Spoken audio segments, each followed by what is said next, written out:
There's a very old, very dead dude called Carolus Linnaeus who came up with a system for naming plants and animals called Binomial Nomenclature. The genus name goes first, and the species name goes second.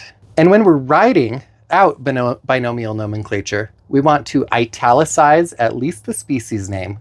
The genus name is always capitalized, and the species name is all lowercase. So if you have those two names, the genus and the species, then when you talk about that plant or animal, you're able to precisely state which one you're talking about, and that's super important.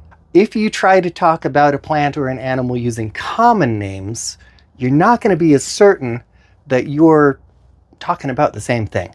Because the problem with common names is that some plants and animals have multiple common names, and many common names refer to multiple plants and animals. For instance, if I were to talk about my favorite native pollinator plant, the Rocky Mountain bee plant, but it's also called stinkweed, stinking clover, and Navajo spinach.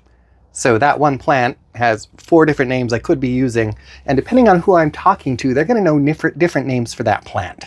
Now also, there are lots of other plants. If I were to try to use stinkweed as my common name, there are lots of other plants that are called stinkweed, and one of them isn't even legal to cultivate in some US states. So it's confusing. Whereas if I were to talk about Rocky Mountain bee plant and use the name Cleome cerulata, there is only one plant in the whole world that is Cleome cerulata, and that's the Rocky Mountain bee plant, that beautiful pink, fluffy, annual plant that just attracts all the pollinators to my yard better than a milkshake.